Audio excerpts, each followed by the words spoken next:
All right. Good evening, folks. Proto, you can hear me? Yes, sir. I can hear you. Gilgamesh, good? Uh, Awesome. Uh, Retail PTSD is having some issues, so we're going to give it just a second here and see if we can get her in. okay.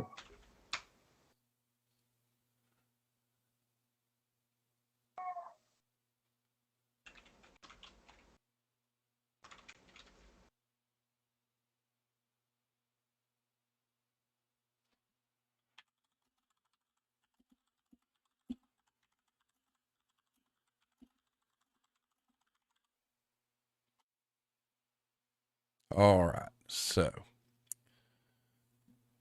good evening, Katie. Hello, hero. What's up, JE? The fuck today? Hola. So, here we are. Tonight, we have got Protorage with us. We've got the Shadow King, aka Gilgamesh. We were going to have Retail PTSD. She's trying. If she's not able to get in, she may pop up in the chat. So tonight we're going to talk a little bit about, these folks' issues and the businesses they've been in, the kind of effect it has had on their mental health, and kind of go from there. It's kind of a free form conversation about the different experiences they've been through. What's up, Mariah Karen? Good to see you. Boy, that is coming hard and fast, ladies and gentlemen. We cannot wait for you guys to hear what we've got brewing. So just hold on a little bit longer. We're hoping to probably Monday at the soonest, definitely by the end of next week. Just be prepared. Uh, Blame Tag has made it very well known that you're not ready. There's nobody ready for what's coming. So, but yeah. So having said that, uh, we'll start with Gilgamesh. Introduce yourself. Tell us a little bit about you, and then we'll do the same with Proto. Um, God. Well, I'll. Well, yeah. On Twitter, I'm known as the Shadow King. My handle is Gilgamesh 086. I've been working customer service, God, for quite some time now. Probably, I would say since I was 15. Basically, since I was able to work. So, I've done jobs ranging from stock, like overnight stock at grocery stores. I've done restaurants, fast food, um, working at call centers, and now I'm working for a phone carrier for short. And it's been interesting. I'll say that much. I bet. All right, Proto, your turn. As you remember, I'm Protorage. I was here last time. Pretty much remember I've bounced around different fields: customer service, retail, back of house, health mechanics, hotel night desk. Loads of fun stories from that. Call center work, credit retention, and now, formerly, system manager of a once soon be defunct, bankrupt corporate vape company store, and now former mattress salesman. So, do you want to go into real quick what happened with the mattress thing? Which part? Like, what was the part that was like shady, No, the or how well, I yeah, left? what happened to you? All right. Well, I had worked a week. I didn't really have a day off, and they gave me maybe 4 or 5 days of training, which was literally sit down in front of a computer, watch these modules, read these notes. I still have a binder full of notes that I have. Um, but pretty much I was hired, brought on. Hey, I told them, so look, since I'm going to be between paychecks, I want to stay in this area, not bounce between different stores. They said sure. They lied. So they had me bouncing at most. Uh, screw it. I'm in North Carolina. They had me bouncing between Greensboro, Kernersville, High Point, Winston-Salem, Jesus Christ. All right. and Burlington. Holy hell. And mind you, I'm still fresh off the boat, and they left me on some days completely by myself, no backup, to run the store, open the clothes, and they're like, "Okay, make sure, get the sales, get people on the mattress thingy, get people on this and that, get credit applications." I'm by myself. I don't know much of anything. What? Well, I know, didn't you have a situation like recently where your training was shit, you were left alone in a store with nobody, and like the systems went down? Yeah. They had the internet company come in, they swapped out the routers because they were being upgraded. Yay. Because everything was virtual machine based. If you know anything about virtual machines, essentially it's a little desktop Raspberry Pi computer, essentially, that connects to an off network in their intranet. So it's IP locked. So if you change anything, you have to change all the different setups and everything. Were they using the little HP thin clients?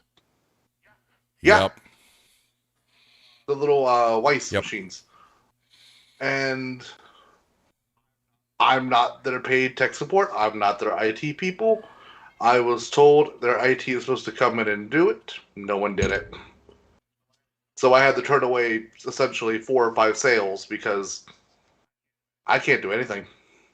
And your your DM ever show up? No. Jesus. DM just knew the store was open. First thing I called the DM was, "Hey, this is what's going on. What do I do?" "Oh, call the store support line." That's it.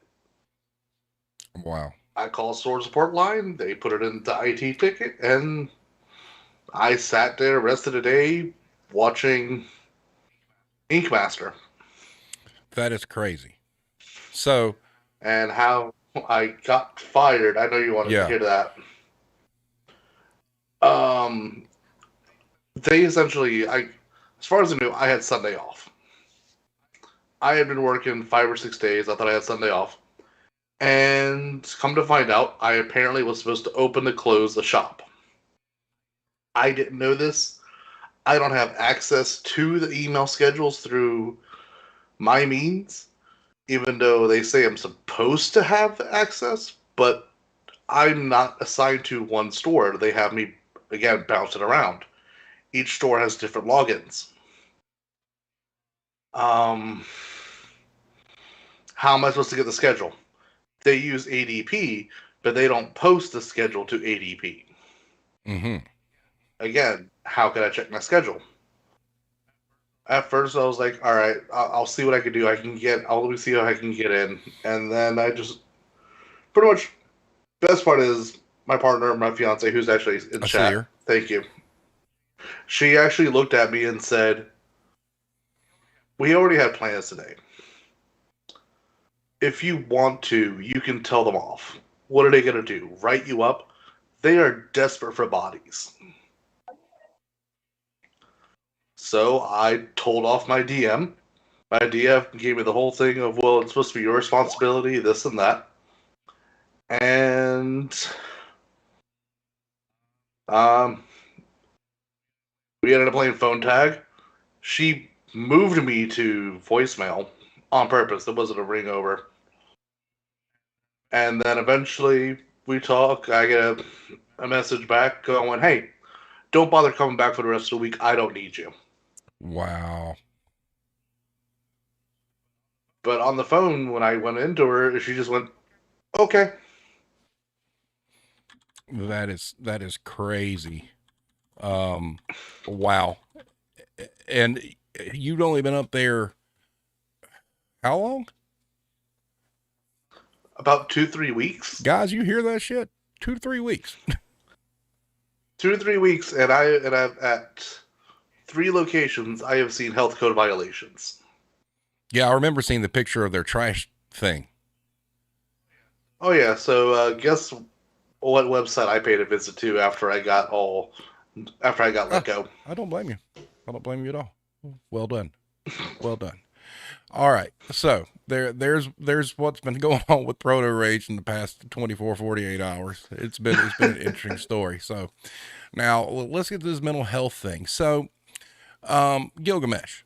So it, in your journey, what have been some situations that have, really adversely, affected, your mental health due to the job? Um, it's gotten to a point where, like, especially this month week, my current job, I've been working there for almost 3 years now, and I've heard everything. I yeah, I've reached a point where I'm pretty much not surprised at the stuff that people pull, the things that people say, and the actions that people do. Especially around certain times of the year when certain phones get released, and not to mention, we're also dealing with a massive shortage on everything. Yeah. So there have been many times where I've just been fussed out or cussed out, or someone, I'm in the South, so people throw shade and stuff, and they'll say snide remarks to your face and smile at you at the same time. Um, you pretty much get you get cussed out for stuff that you have no control over whatsoever. People threaten your job on pretty much a daily basis. I've had people look at me straight in my face and just tell me, "I'm going to get you fired." Now I just kind of look at them and laugh, and I'm like, tell me something I haven't heard. And there's not really much protection from management, because management is also hanging your job over your head, saying, well, if you don't get this and this and this done, we're gonna have a disciplinary conversation. And I'm like, okay, like I hear more stuff about what I'm not doing, or how I'm not doing something right, or how I need to improve. There have been times I've pretty much hit all my goals for the entire month, and I'm still told you can do more. That's just, it's really so typical. And, it's kind of interesting, the three of us, we're all here in the South. So, and you're right about how people treat you here. I mean, there is a whole lot of, Southern quote unquote charm that really is, like you said, it's just throwing shade. Um, and it's just like people in all industries now, man. It's not just retail. I mean, like with what you do, or telecommunication, or any kind of customer facing business, they feel like it's appropriate to just say whatever the hell they want to somebody without any regards to that person's feelings, knowing what their day what has been like, or anything. And Katie was asking, did you work for corporate or for a retailer? I work corporate, so it's even worse. Wow. So are you in like phone support? Mainly sales. I work at a store. I don't want to give away the job, because I I don't want got any you. called on me, because on my Twitter page, oftentimes I'm going off about my job. Right. But yeah, I work in phone sales. So I pretty much sell the cell phones. I sell the service along with the phones. I have to explain every aspect of the business, and I'm oftentimes I'm solving problems, or yeah, most of the time I'm solving problems, and ironically, it's stuff that comes from the company itself. Right. Now, do you work for a carrier, or do you work for a specific, let's just say brand? I work for a carrier. Okay. It's So, a carrier.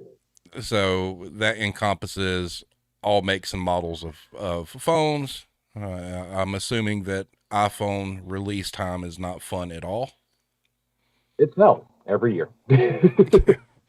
And you bring up a valid point about the shortages, because I mean, obviously, there's a silicon shortage right now, and it's affecting everything from consumer electronics to cars.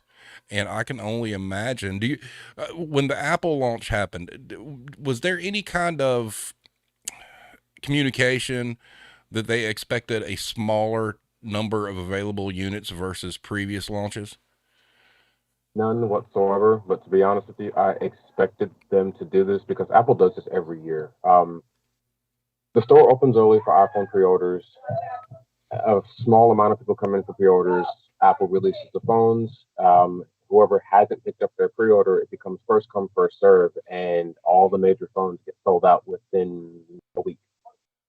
And when we get stock replenishment, we'll only get like 2 or 3 phones in a box, and 9 times out of 10, they are nothing of what we need to sell. Oh, wow. Now, how much abuse have you taken from somebody who pre-ordered that for whatever reason they weren't able to pick it up, or it got canceled or whatnot, and then they turn around and be like, "Oh, I didn't cancel it. Where's my phone?" That's happened, but we've also had situations happen where because the system is dumb and people will make their pre-orders when they have, like when they switch over, um, because customer care doesn't bother to reach out to the customer or even understand if they're a new customer, they will suspend the SIM card that they just used to switch over to the company, and then they have to call customer care to let them know, hey, I'm new and I just ordered a phone because I'm pre-ordering. You guys shut me off. Can you please turn me back on? And it causes a lot of miscommunication because when it hits, we have to figure out that it hit. And it doesn't happen on the day of activation. So it'll be something where, like, I've had this happen a lot of times. I'll activate a customer, especially during the iPhone 13 pre-order. I would activate a customer, get them, encourage them to switch over, get them to pre-order the phone, and when they come back, they're like, "My phone isn't working. I thought you said it was unlocked." And I'm like, "Yeah, it is unlocked. I checked it right in front of you. Like, I swapped the SIM cards and the icon showed up and everything. Everything was good. But what's going on?" "Well, I can't get any service on my phone." "Oh, customer care struck again." Like I said before, they end up being your enemy. Customer care has even abused the retail people. Oh, They'll wow. call, yeah, they'll call the store and they'll be like, "I don't understand why you can't do this. I told them they could do it." And I'm like, "Well, you guys, you're looking at the same systems that we're looking at, right?" "Yeah." "Well, you're the one who has more control than we do." And they'll sit there and try and argue with me while I'm going like, "Look, man, the customer is what's more important, right? We need to help out the customer. Why are you trying to have excuse my language, a pissing contest? I'm not trying to fight." They kind We've of had, also got do they come off of this kind of like up on high attitude? We're better than you. oh yeah, definitely. Jesus, man, that's They terrible. talk about us like we have no idea what we're talking about, that we don't understand anything, and we're just flat out stupid. And the reason why we don't do stuff for them is because we don't want to. A lot of people's idea of the phone salesman is someone who's lazy but wants you to buy everything, and that's not the case. Yeah, it's phone sales are rough enough as it is. Katie in the chat, because she's familiar with what you're dealing with, says customer care makes enemies of all of us in store reps all the time because they know we are accountable in person and they aren't over the phone. She is so correct. They can turn them away. We can't. Yep. They can just hang up and be done. Right. We have to sit there and let the person cuss us out, and while we're steadily stepping away from them, because it's like, just in case you do anything, I need to be able to dodge. Yeah, exactly. So, also in the chat is Amy. She's Retail PSD. We're having some issues with the Skype. So as we go through, Amy, if there's something you want to throw up that you want to talk about, I'm looking out for it. So, oh wow, there you are.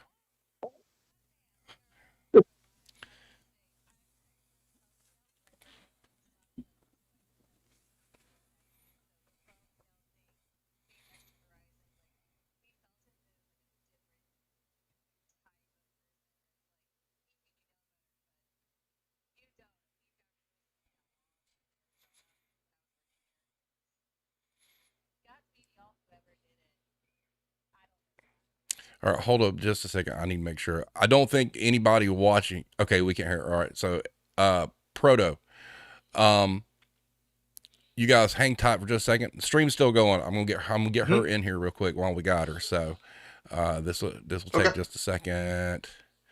There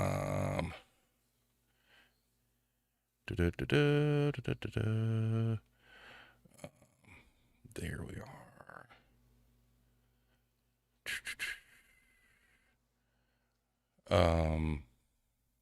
All right, and real quick.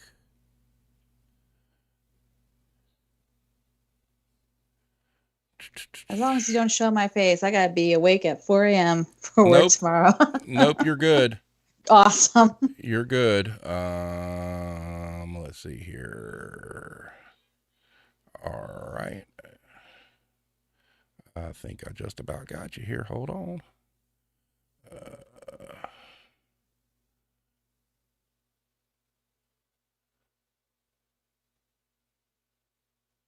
Say something real quick, Amy. Alpha Bravo Charlie Delta Echo. All right. So. We are now cooking with fire. Awesome. Okay. So sorry about that, everybody. Oh, it's quite all right. Okay. Well, we've heard from Protorage and we've heard from Gilgamesh about what they've done a little bit. So since you're here, tell us a little bit about yourself and what you've done. Oh, so fun fact about me, nothing in my life makes sense.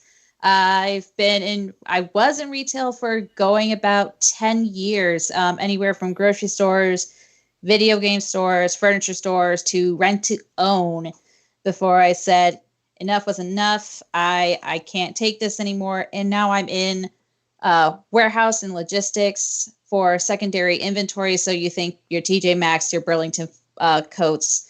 I'm just out of customer facing with same money, better quality of life. Kroger, I've been at Kroger, GameStop, Tractor Supply, both in-store and corporate, and Rent-A-Center, and then a couple of little mom and pop shops along the way. And so I've done in Ohio, Arizona, Tennessee, and now Texas.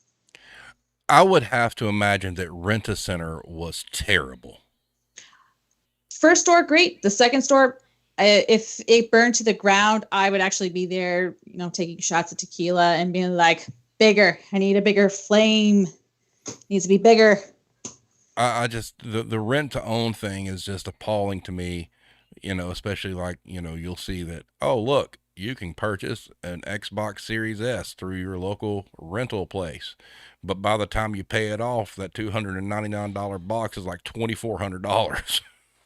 Oh, yeah. And it got worse. I went from GameStop to Rent-A-Center. So getting from there, I'm seeing that we're selling a Nintendo Switch with no games, and it's been previously quote unquote rented, and seeing that they're selling it for $800. Meanwhile, the GameStop that I used to manage across the street was like, layaway is only $299.99. So after tax in Arizona, it's like $327 and some change.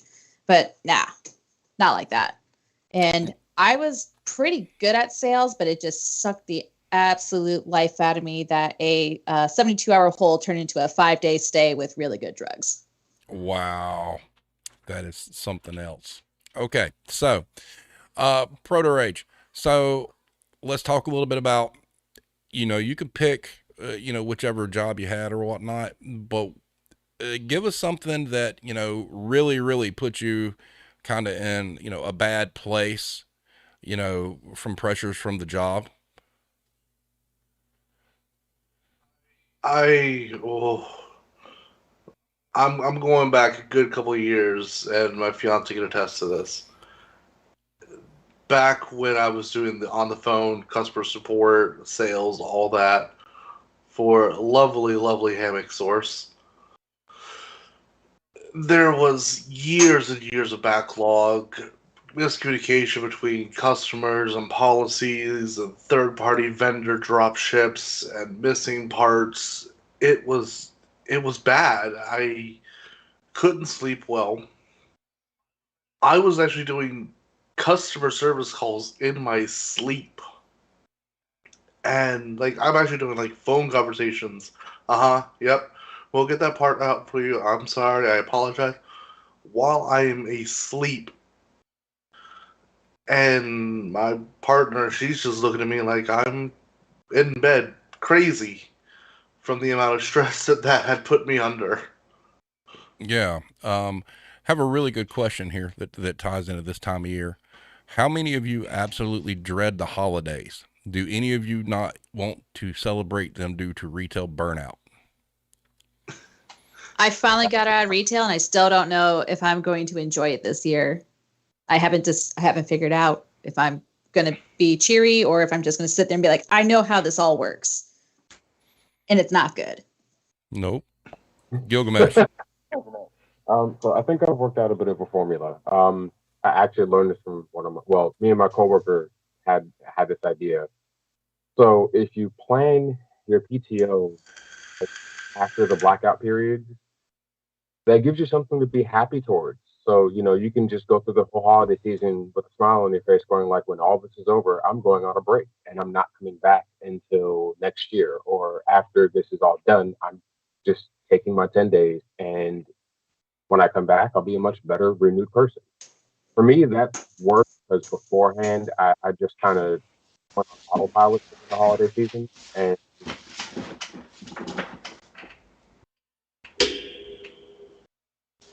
Awesome. Proto. I don't know if I'm going to be excited for the holidays. It's just with everything going on, I already know what I'm going to be going into. It's going to be a pain, and I know my partner is going to be going through a lot as well. The most I can do is just try and power through. I already know this year's going to be terrible as far as anything goes, sales and support. As far as like trying to have some sort of happiness from the holiday, I'm going to try. But still, to this day, nothing can top my personal experience of having worked at the hotel front desk. I think it was Christmas Eve. A little old couple comes in, well, two little old ladies, and they say the what you expect. Oh dear boy, it's such a shame that you're having to work here on the holidays. And me being dark humor and everything else, she's already knows where I'm going with this. Without missing a beat, processing their papers and everything, just went, yeah, but someone has to be here to check you in. It's not like I have a family to go home to. Wow. My personal story, and I've said this numerous times. Working for Jesus's craft store killed Christmas for me. You were surrounded by Christmas merchandise from August until really February. So you only had, March, April, May, June, July. So you really only had 4.5 months of freedom of not dealing with it. And to the point that I could go the rest of my life without seeing another Christmas tree. It's a horrible way to be, because prior to that, I did enjoy the holidays. After that, continuing in retail management, Christmas just became a day off. There was no meaning to it other than finally I got a break. And to the point about taking PTO, the one thing about most retailers, and especially if you're full-time, like a department head or a manager, you don't get a break until after January, because typically you come out of the holidays, and as soon as you come out of the holidays, you got to start prepping for a total store inventory. So there is no break whatsoever. Now, I don't know, Amy, when did GameStop do their inventories? So it kind of depended on your region. So I was out in the Tucson region, and sometimes my store, for some reason or another, because we were a satellite store, just a middle of nowhere, we flipped back and forth from Phoenix. So we typically did ours between February and April, but I absolutely didn't hate that as much because our fiscal year was January. We had about 14 stores in our district, but everybody took a vacation right before or right after vacation. So 14 managers was just everybody blocked their time and said, I'm going on vacation here. We're not doing inventory this week. Like, I had a very good district manager that actually respected the PTO, said, hey, you guys went through hell. You deserve it. So I got very lucky But at the same time, you're getting off vacation. You're just like, right. Wow. Inventory. And GameStop inventory, yes, it's a smaller store, but you would not believe the tiny itty bitty pieces and the little itty bitty discs and the cartridges. I would rather watch paint dry than do that ever again.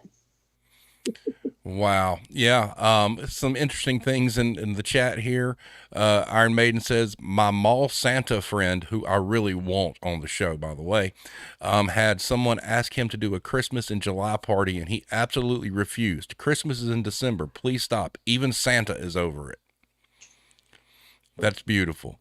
Mariah Karen says, I've already heard of office workers insisting they should get Friday the 24th off just because Christmas falls on a Saturday this year.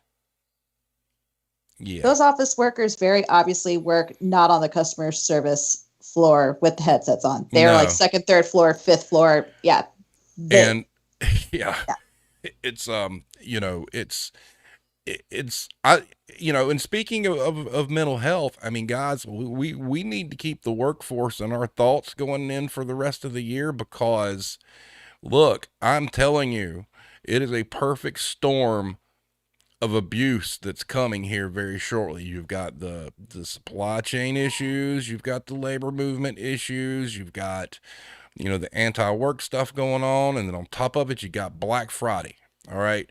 And I really feel like, this was something I said, the other night when Berserk was on, was that I'm terrified of Black Friday this year. There's going to be a lot of people that are already stressed out because, there's going to be people, like if you work in the grocery business and you just happen to be one of those locations where, guess what, you're out of turkeys already, or you're out of Thanksgiving staples. It's going to be a consistent bitch fest from the customer base because, okay, you've ruined Thanksgiving. Now they're going to take their Thanksgiving getting ruined out on the retailers shopping for Christmas. I mean, it's just going to be bad.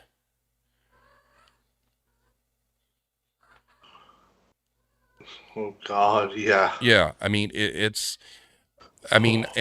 you're going to have a lot of people, because face it, there's a lot of people that are working in retail, that might be quote unquote seasonal employees, and they're working, that's their third job or whatnot. And they're struggling to put food on the table and whatnot. And they've got kids and they're trying to take care of their kids for Christmas. They're already beat up. And now they're just going to have to sit there and take this shit. And it's going to be worse this year than I think it ever has been.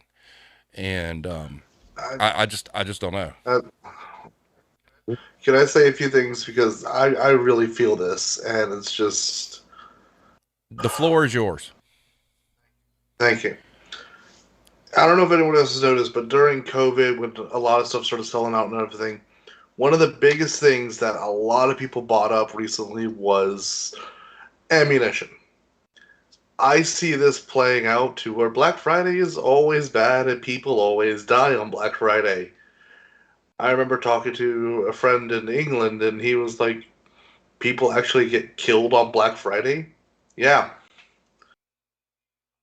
I'm just seeing it now, where we're probably going to see a couple people get shot. And I'm being flat out honest. People are going to get shot this year because someone bought the last thing that someone had, or someone didn't want to go look in the back because, honestly, there was nothing in the back, and they weren't happy. Yeah, I mean, I'd made mention that I feel like this should be the year that retailers hire security. They're not going to, but they should. Oh. And I mean, Amy, there's going to be shortages in GameStop. I mean, because of the chip shortages. I mean, look at these people that are going to try desperately to find PS5s and Xbox One X's and all this other shit for the kids, and it's just not going to be there. Oh, yeah, and that's absolutely true. I mean, I've been out of GameStop since summer of 2019, but I still love my coworkers. I still try to keep in touch with them, and apparently their spouses too. And they said last year was pretty bad, and now a lot of them have already left GameStop because of the fear of the future. Like, it's not even the fear of the company, it's just the fear of protecting yourself. And like, I'm so glad I got out. My husband said one night this is actually going to be a year where he just doesn't really fear for my life on Black Friday, or worse, Thanksgiving, because everything starts earlier now. Yeah.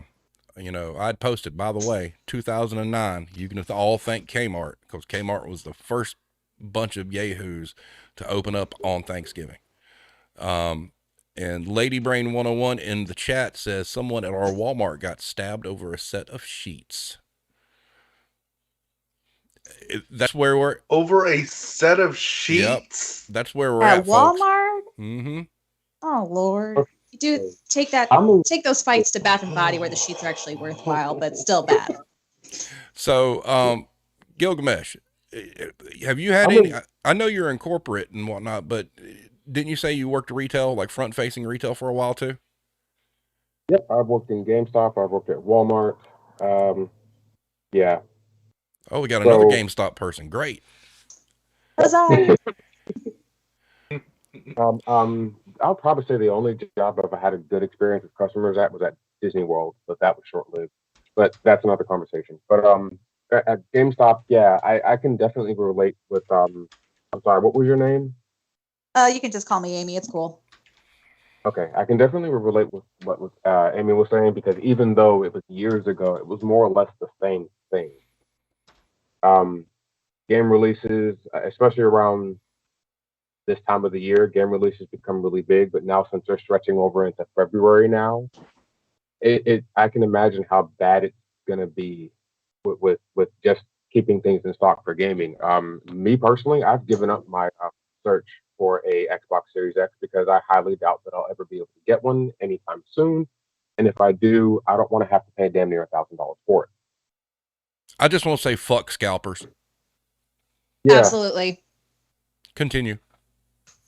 But as far as like the personal climate during the holiday season this year, especially, I'm really afraid because my store is in an area that is in a county that is known for crime, and like people shoot people there over the most smallest of all things.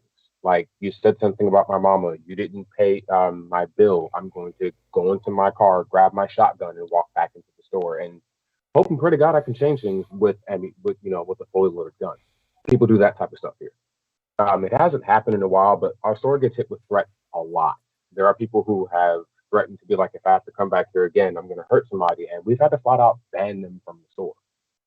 Like, it's very scary. Oftentimes, if like, all of us get up when customers come in, and we make sure we're near a desk that has a silent alarm on it, just in case either one of us have to pull that trigger, in case anyone jumps out of line too much. Are you at a location where you have bars on the windows? Unfortunately not. Are you saying that you should? Yeah, we should, but we don't. Damn. And obviously the company you work for is aware of this and aware of where you're located, and yeah, they're complicit. If anything bad does happen, they're complicit because they haven't done anything to help you guys out. I guess they give you panic buttons, but that's about it.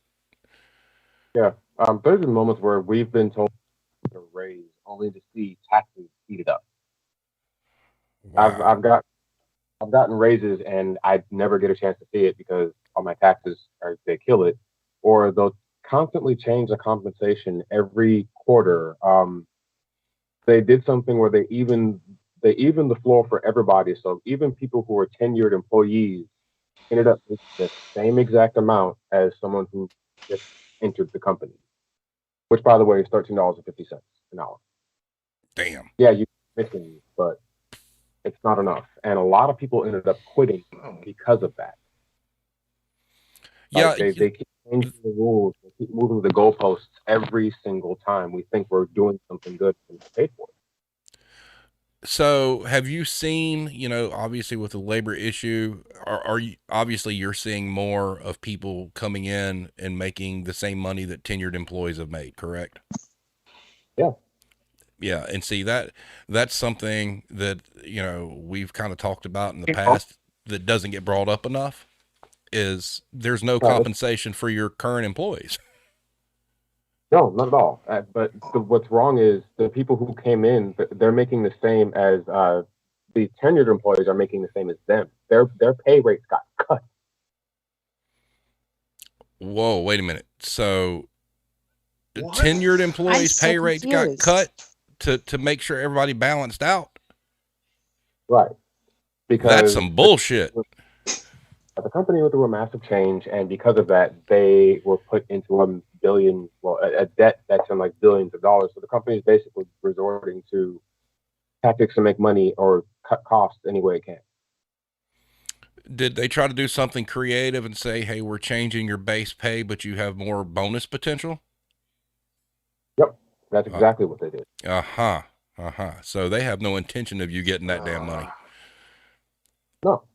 That's even extended all the way out. So I'm in the warehousing side of retail, so happy there. But they have done that to my current associates, and I can't name the name because I actually like my job, but they've done that too. I've had employees that have been $9.50 for 5 years. But you're going to hire a bunch of new people. Granted, we're Central Texas. You're going to hire them in for $10. And it's just a spit in the face of the people who've been here since the opening of this warehouse. I feel crappy giving that news, and I shouldn't have to give that news. I think they should have been having a raise. They have the knowledge, they have the tenure. Now, I went from having a staff to 100 when I got there in June. Now I have 68. Ooh. I felt bad. I felt bad enough getting the offer at this job, the one I got fired from, when I found out that the people who were lasting all the way through COVID were only making $10.58 an hour, but they hired me on at $15 an hour. Wow. And there was a guy who's been with the company 8 years, and that was his hourly rate if his commission did not exceed his hourly intake. And this, ladies and gentlemen, is why they institute the policy: don't talk about your pay. Yep. Yeah, I was told if I talked about my pay and it was discovered, I would be fired on the spot. Same. Jesus, Lord Almighty. Going back to the violence thing, Iron Maiden says, my hubby works for Amazon, and one of his co-workers was threatened with a shotgun for delivering a package that he ordered because he was on his property. Yeah, that sounds about right. I mean, this is where we're heading. So, Proto, I think you're right, and I don't think any of us, want to see it happen, but it just feels like there's this powder keg that it just seems to be pointing to Black Friday. It's just like everybody's anger is going to come out at once. And then Hero in the chat says, I raised the question, not encouraging it, but do you think corporations would care if people refused to open the doors on Black Friday, mobs and or opened them and walked away as it all gets looted? No, they have insurance.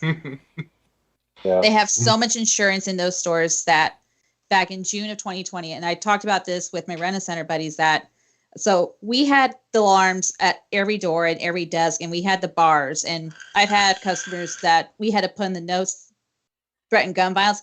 They still wanted to sell to them. So that was my final straw. And catalytic converters being stolen out of our vehicles. It's not going to change. The company has insurance. They expect this to happen. And they do have a policy on that. It is, if you don't see it in your P&L as a manager or as a district manager, they're hiding something, because they do have insurance for that. Well, they have insurance. They don't care. They got insurance. And they have a built-in shrink reserve. Exactly.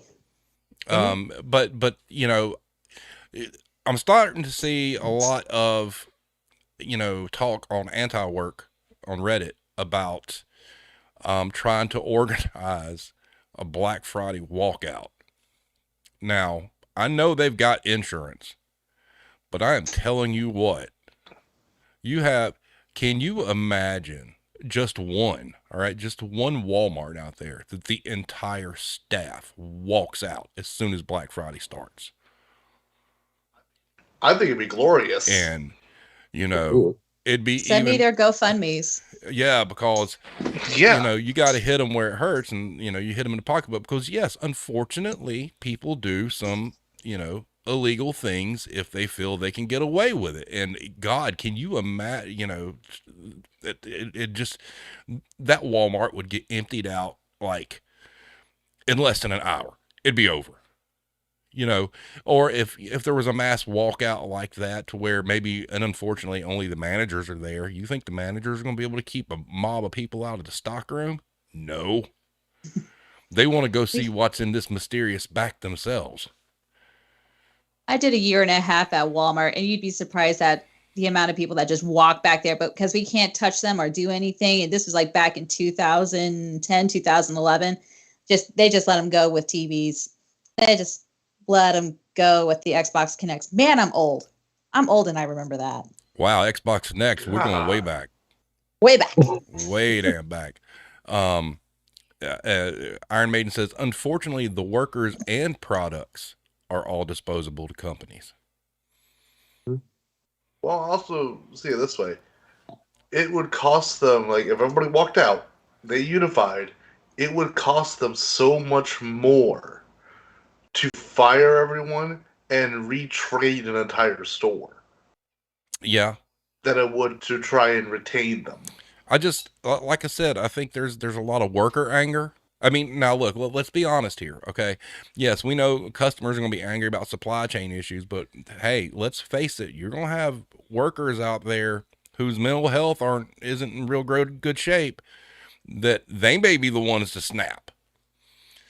You know, and that's what makes this all so dangerous, is that it's both sides now. You've got thousands of employees who have woken up to the fact that they're worth more and they're tired of putting up with shit. You don't know how many of those workers out there are secretly waiting for Black Friday just to snap and walk out, you know, unbeknownst to people. So, you know, it's, you know, I signed off for Black Friday.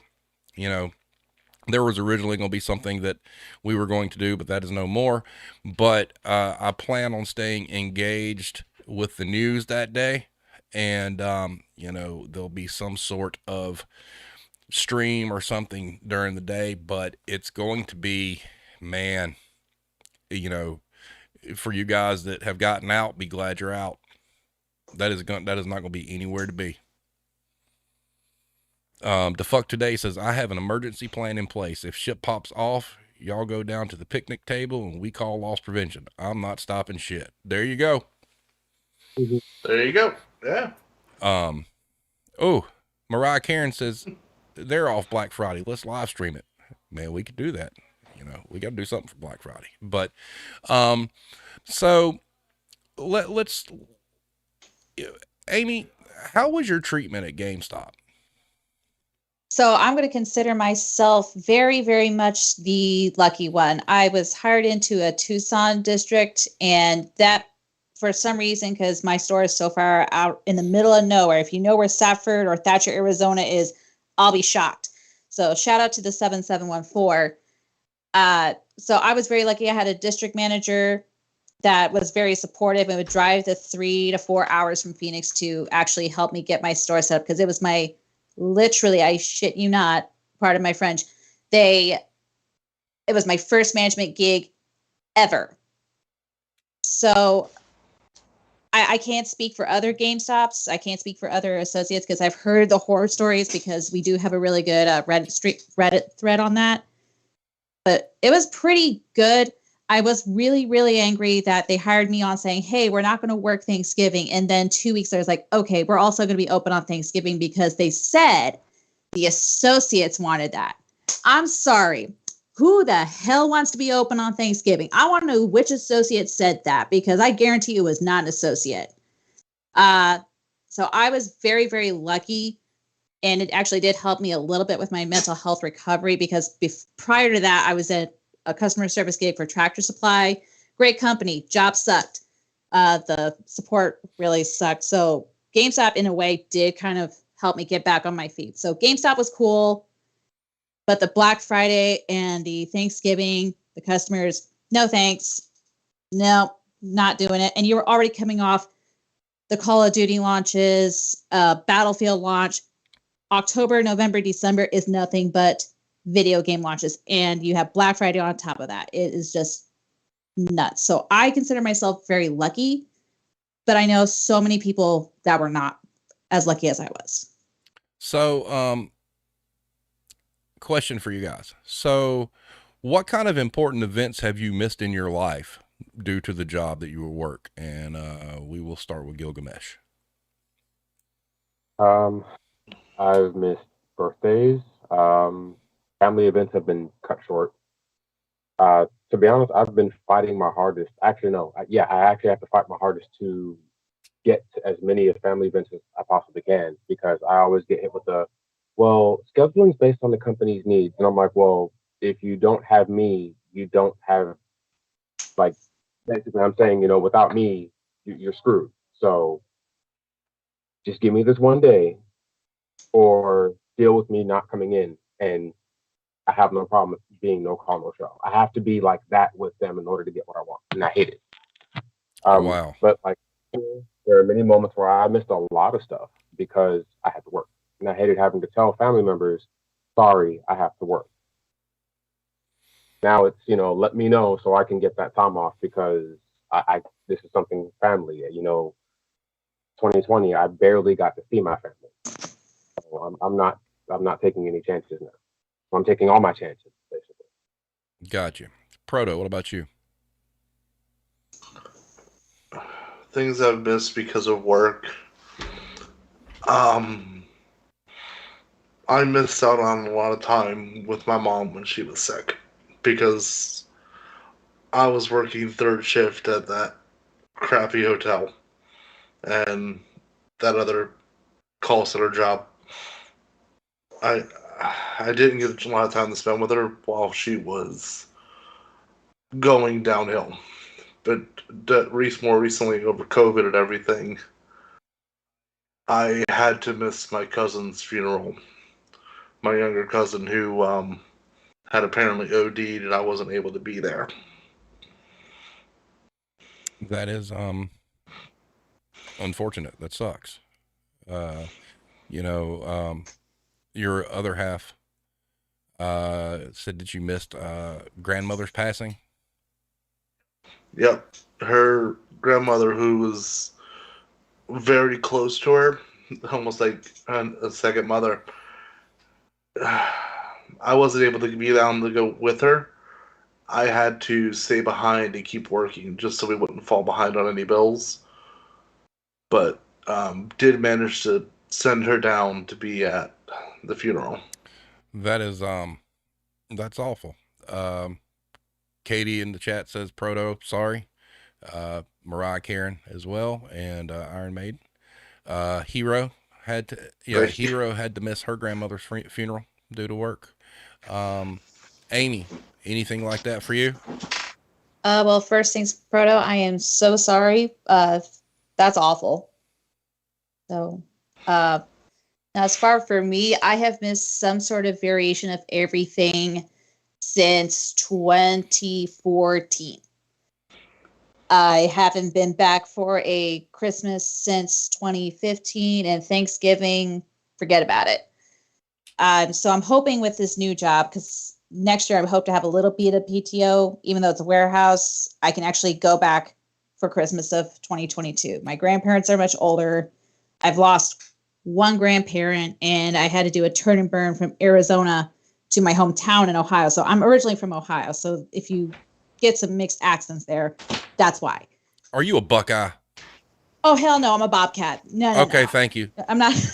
You got it wrong. No, the rest of my family's all Buckeyes. Thanksgiving's interesting there. But I haven't been back home to even see my in-laws either for a holiday or for birthdays pretty much since 2014. Well, I'm going to pose this question to you guys as well. One thing that it did to me, all right, and my wife can attest to this, through 20 something odd years of this, the business has made me extremely emotionally detached to the point that, yeah, I missed some things, but you become so brainwashed and so callous to what's going on that it just becomes, oh, okay. And, one of the reasons, that I started doing all this anyway was to try to shake all that off, because the business, I mean, flat out drained just so much natural emotion out of me that, that's what my wife has said. She's like, you've become emotionally detached. So, have any of you experienced anything like that? Yep. Yes. Like, have I become emotionally detached at times? Yes.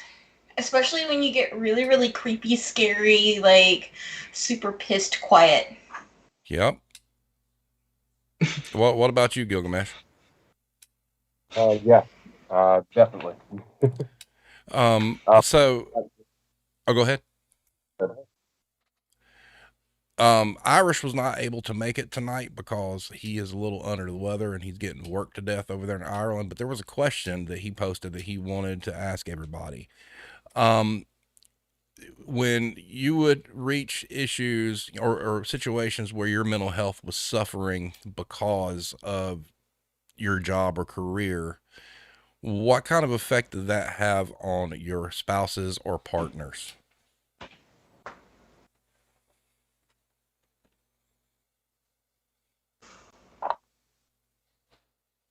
I mean, I can go first. You Yeah, first. go ahead, please. Okay. So, I mean, my husband's sitting in the other room, and he's an educator. We've been married since 2016, together since 2010, but for our entire lives up until this past summer, I've been in retail.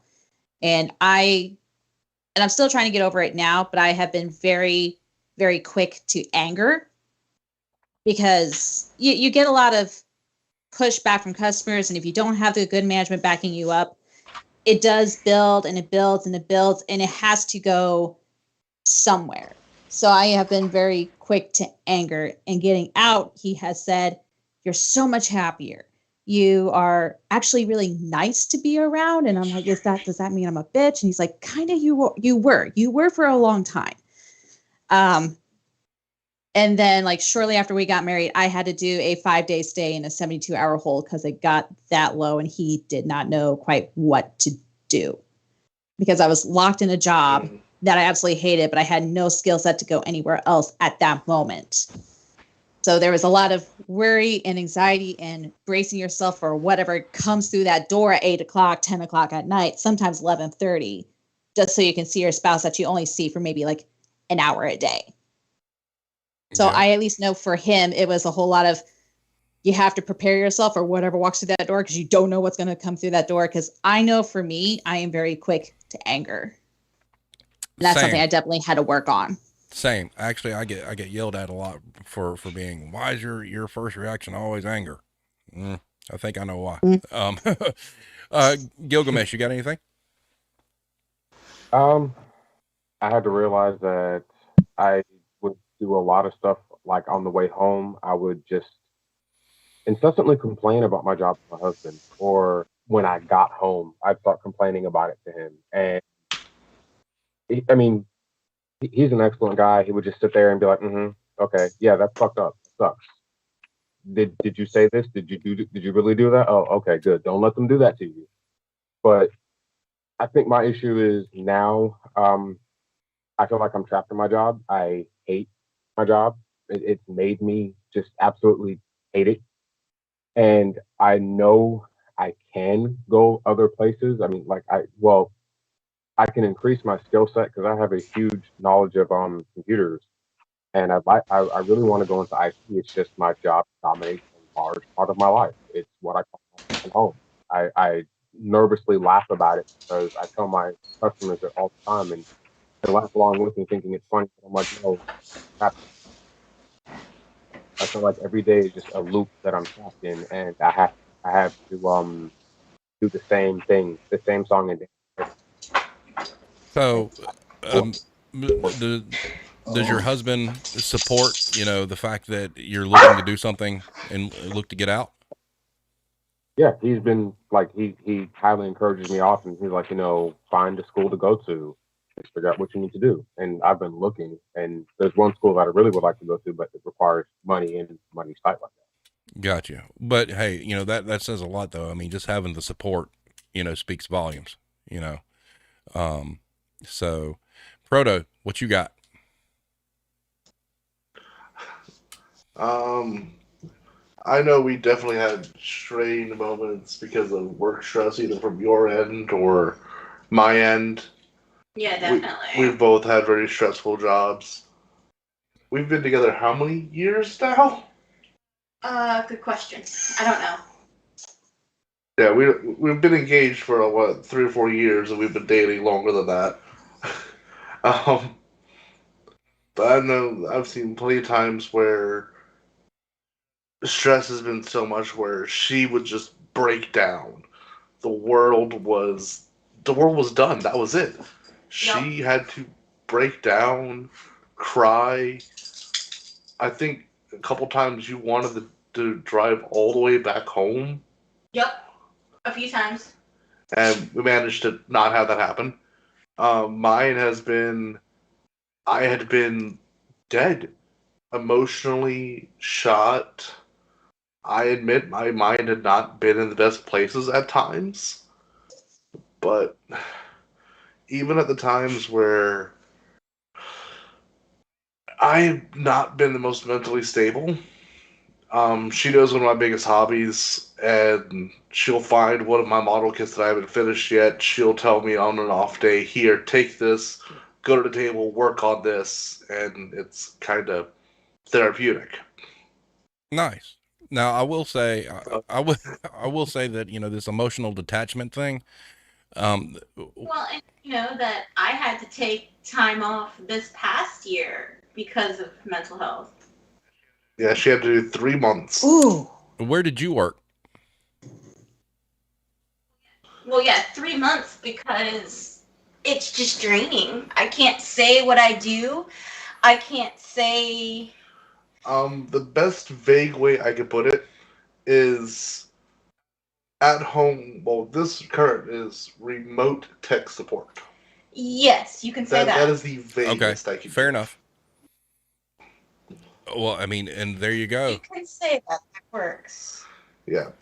Prior to that was you were literally HR, everyone's babysitter. Oh, we aren't getting into where my boss was an 18-year-old kid. Yeah, and there was a lot of shady things that had to be put under your name. Yeah, like a company PayPal account.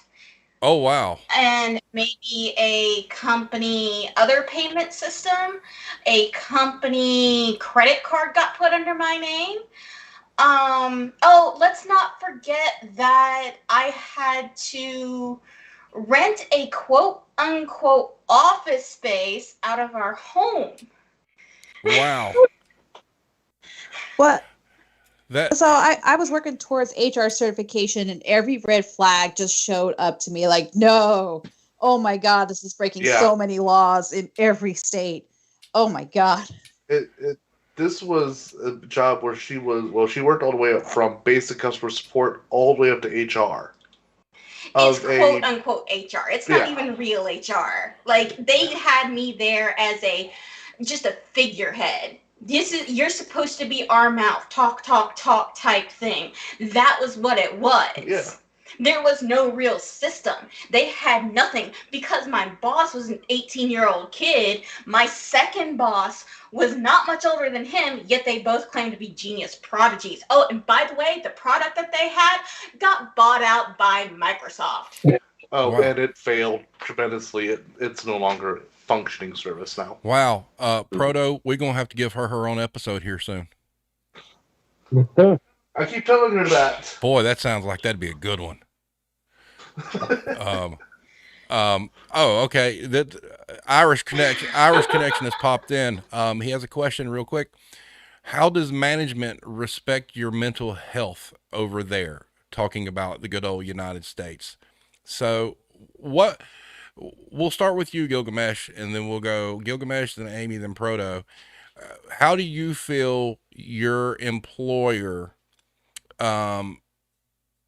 treats your mental health? Do they respect it, or is it something they just don't want to hear about? So go ahead, Gilgamesh. This is like there's multiple ways to answer this question. In one sentence, no. In detail, on one hand, they claim to say that they're all for mental health. They honor the Autism Awareness Month. I am on the autistic spectrum. But in store, my manager decides to play a condition, what I like to call condition Olympics with me. So he'll be like, I'll tell him I really like a consistent schedule because I work with patterns very well. I'm on the spectrum, so irregularities really screw me up. Can you please just make it more consistent? I don't care if you have me do consistent opening, you can do consistent closing. Just don't do something where you have me close one night and then have to open the next day. That you're going to get the worst at me. He goes, okay, yeah. I look at the schedule. I'm closing, opening, closing, opening, closing, opening, closing, opening.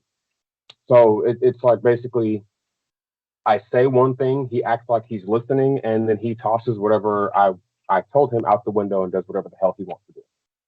Me and him butt heads over it constantly because I have to remind him that I'm on the spectrum.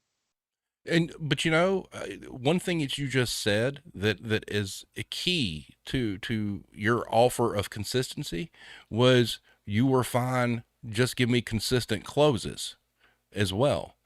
And you know, that's something that a lot of managers out there, they don't have anybody willing to close consistently. And the fact that he even ignored that, that's terrible.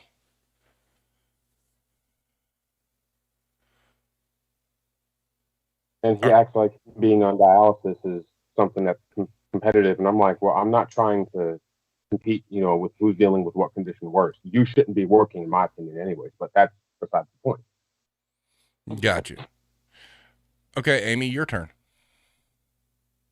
Oh, so well, I mean, we'll start with the Track Supply store side. Depends on your manager. I had a manager that was actually pretty chill. It's just like, hey, if you need to take off, take off. I was just too broke to take off, so I ran myself to the ground there. The home office, they talk good talk about mental health, but when you're a service representative, so you're the first floor, nobody's really going to talk to you. Although the CEO at the time from 2014, 2015, it was actually kind of cool and did check in, like actually came down and check in. They talk a good talk about mental health, but say, here's the employee assistance fund, go deal with it there, or go call your provider. And their insurance was not with it. So the outreach there, or even just to talk to a manager in your department, you might as well have written an email that went to their junk or spam. Around 2014, 2015, 2016 is when my mental health, so I was already playing hurt. It actually took a nosedive from there, which again, 5 days to ain't a 72-hour hold. It was fantastic. GameStop, I was lucky, so I'm not going to say they were the greatest company in the world because I know they have done so many people dirty. But if I needed like a weekend off, I just had to plan it out in a way where I still got my 44 hours and it was honored. But as far as like a mental health plan, like, hey, here's someone you can outreach. Oh, here's an outreach program. Here's somebody with the company that you can come to and they can give you some resources. Forget about it. There's a link. It leads you to nowhere. It leads you to nowhere. For all my GameStop people, it's GSO. It doesn't exist. It just leads you to another link to like an Error 404. Rent-A-Center, no such thing exists. Absolutely no such thing exists. It's going to be just between you and your district manager. My first district manager, he said, do what you got to do. Just make sure your work gets done. The second district manager, it was immediate gaslighting. My favorite was talking about going back to Black Friday. Last Black Friday, my store manager, because I had to take a demotion, he had a heart attack, so he couldn't work.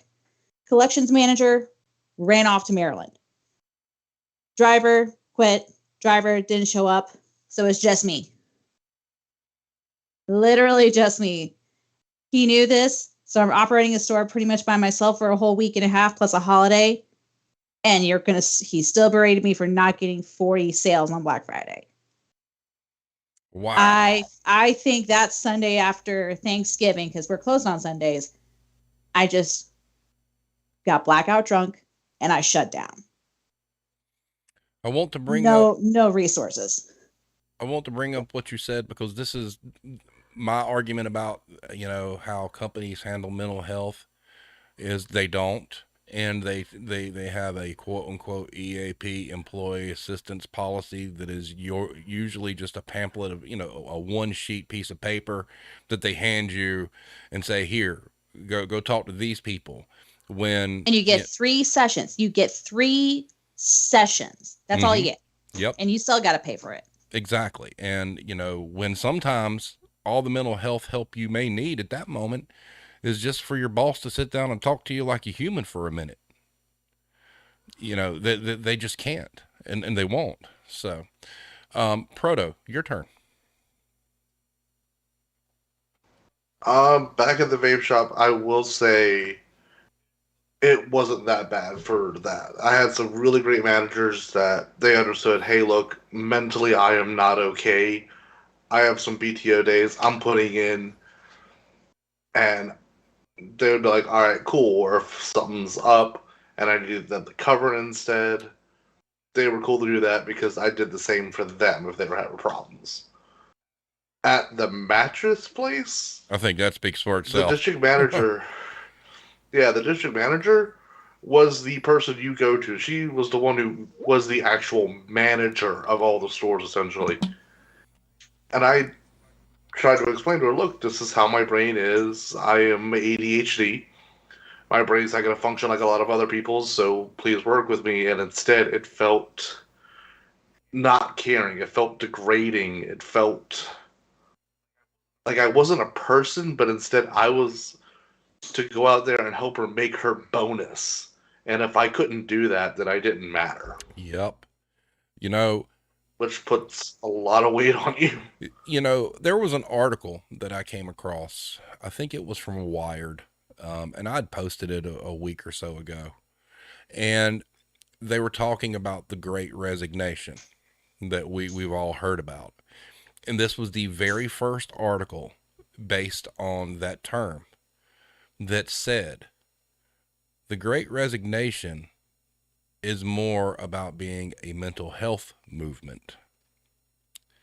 And I believe that. I believe that, media wants to spin it, that it's all about wages or whatnot. No, it is not. It, goes back to people understanding, yes, that they're worth more, true, but they realize they've put themselves in like insufferable positions, and for the longest time they've just taken it, but now they're waking up to the fact that they do not have to. And just the sheer reporting that somebody actually connected the mental health aspect to the Great Resignation was amazing to me. And I think that's something that needs to be looked at further, because, there's a whole lot of different reasons why, these jobs aren't getting filled again and whatnot. But it really comes down to, the treatment and the abusive nature of the business, that people are like, it's enough. No one's helping us out, so now we're going to have to help ourselves. And if we have to remove ourselves from the situation, that's what we're going to do en masse. And that's what we're seeing. The wages are important. Obviously everybody would like to make more money, but I'll tell you guys a little bit of a story. All right. So, we talk about how this affects us and whatnot. I've talked about how, emotionally detached and like similar, like Amy, anger is always the first reaction and whatnot. But it came to a point where I finally hit the wall, so to speak, and actually getting laid off during COVID actually helped with this. And I think this is the first time in a decade plus that my wife could tell you that I've actually said that I'm actually happy and I'm content. I took a huge fucking pay cut. All right. I don't make near as much money as I used to. But we adjusted our life to be simple and peaceful. And, if you guys are stuck out there, look, you can get out. And you might not be rich. All right. But you can do okay for yourself. And I would encourage everybody, go find something that doesn't give you as much stress. I know management's a big deal for people. They want to be managers, and that's where the money's at. I'm telling you, that set of keys ain't worth shit at all. So, there's hope. It just takes a while to find it. And then one day you're going to find out, you know what? Things are different now, but my God, my headspace is a lot better. And it's been an amazing turnaround for me personally. I mean, I'm still, emotionally detached because, that's like battle scars. It gets a little bit better. Not great. And, I still have the anger fuse. But it is so nice to not have to wake up and worry about, what I've got to do. I mean, I went and simplified my career as much as I could. I spend most of my days 8 hours a day separating a truck box by box and stocking. That's it. And sure, it sucks missing those paychecks, but this is when you realize the money's not worth it. So, we're sitting at an hour 16. I'm gonna go through and let you guys, close out with whatever final comment you would like to say. So we will start with Gilgamesh again. All right.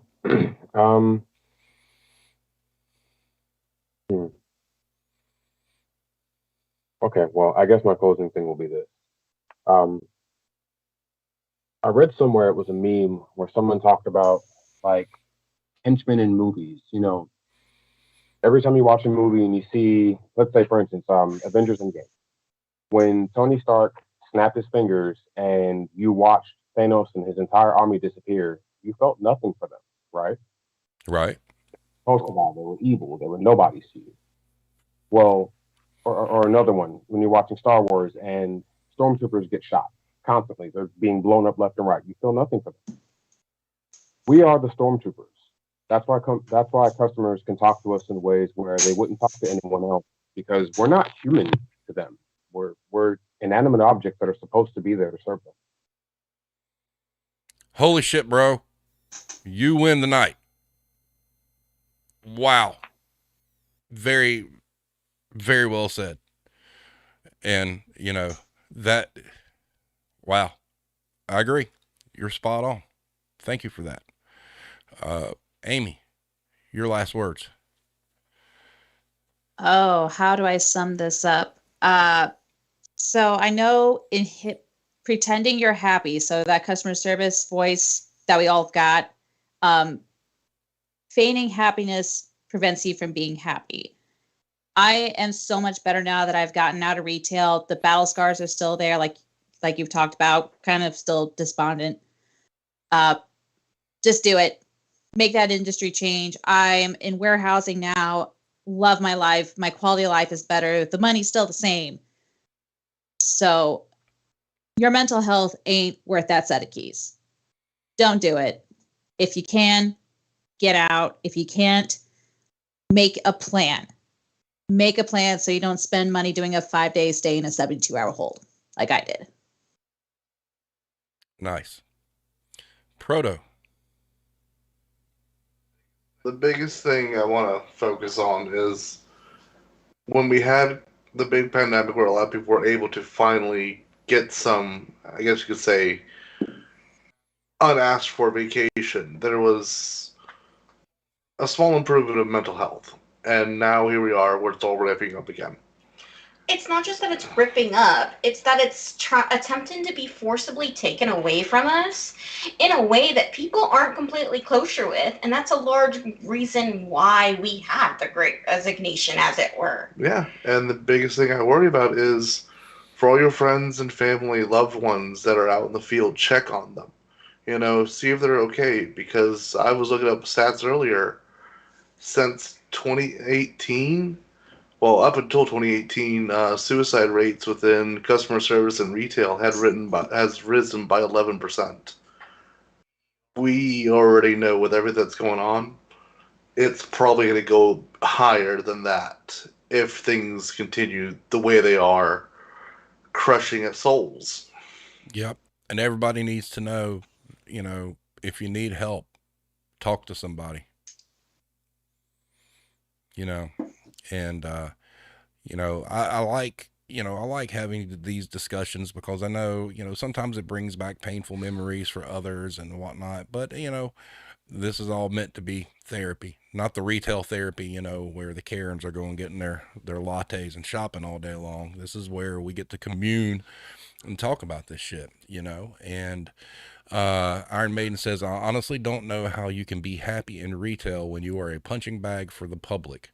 You can only fake the smiles, and I'm sorry for not doing anything wrong for so long until you just can't do it anymore. Bingo. And, you know, once again, I want to thank you guys for being on. Gilgamesh, like I said, that Stormtrooper thing, boy, we going to be on that one for a minute. You did a great job with that one. That is a perfect analogy. Thank you. Amy, thank you for popping in. I'm glad you got the technical difficulty worked out. And Proto, as always, it is a joy. And you need to talk to your other half about, maybe we'll have us an episode with just her, because I think that would be full of fire. And speaking of fire, next week, it's kind of like Union Week, actually, because Monday we're going to have Target Workers Unite, a representative from them. And then Wednesday, we're going to have Alki Historiker, who does great video sessions about unions. So if you have questions about unions, all right, you know, especially if you live in the Southeast, because, you know, there's more union busting that goes on here than anywhere. But if you have questions or you want to know how it works or whatnot, I highly suggest you tune in Wednesday. You know, I've put a link up before on Twitter with his YouTube page. The videos that he does are fantastic. And one of the things we're going to talk about is he's going to go over like the different myths involved with unions. So it's going to be extremely informative. I know early on when I started asking people about what they'd like us to talk about, there were a few people that mentioned they wanted to know more about unions. Well, Wednesday night, you're going to get your education. So once again, everybody, thank y'all for being here. We will do this again Monday. And everybody have a safe night. Check on your people that work in the field. Pray for everybody for Black Friday. And we will see you guys next time.